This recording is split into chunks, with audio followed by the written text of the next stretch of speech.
কোরবানির ঈদকে সামনে রেখে এবছর কুষ্টিয়ায় স্থায়ী ও অস্থায়ী মিলিয়ে পশুহাট বসেছে ২৬টির মতো। হাটগুলোতে গরু উঠেছে পর্যাপ্ত, তবে একেবারেই নেই বেচাকেনা। জেলার সকল হাটগুলোতেই বেচাকেনার অবস্থা একই রকম।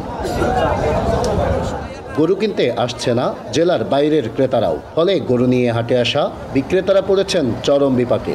আমরা যে দাম গরু খাওয়াইছি হিসেবে আমাদের গরুর দাম হচ্ছে না। গরু বেচা কেনা খুব কম, বর্তমান বেচা কেনা খুবই কম আর কি।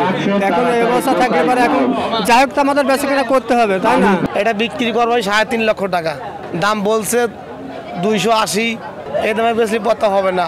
গোখাদ্যের দাম বৃদ্ধির কারণে এবছর হাটে কোরবানির গরুর দাম কিছুটা বেশি। হাটগুলোতে পছন্দের গরু মিললেও দাম বেশি হয় কিনতে পারছেন না ক্রেতারা। গরু তো পর্যাপ্ত পরিমাণ আছে, কিন্তু গরু কিনতে পারছি না, দাম বেশি যাচ্ছে। এত দাম বেশি চাইলে আমরা তো কিনতে পারি না। গরু পছন্দের গরু, সুন্দর সুন্দর গরু উঠছে হাটে, কিন্তু গরু কেনার মতন এখনো পরিবেশ নেই। গরুর ব্যাপারে হাঁকাচ্ছে, দাম বেশি হাঁকাচ্ছে। হাট মালিকরা বলছেন হাটে পর্যাপ্ত গরু আমদানি থাকলেও বেচা বিক্রি একেবারেই নেই, তাই হতাশ তারাও। ক্রেতা নাই। এখন যারা বিক্রি করতে আসছে তারা অলরেডি চিন্তা ভাবনা করছে যে দেশে গরু বিক্রি হচ্ছে না, গরু ঢাকা থেকে নিয়ে যাব। খামারিরা যারা আসছে তারা তাদের মাথায় হাত, তারা চিন্তা করছে গরুগুলো কোথায় বিক্রি করবো। তারা ঢাকার উদ্দেশ্যে চিন্তা ভাবনা করে ফেলেছে অলরেডি।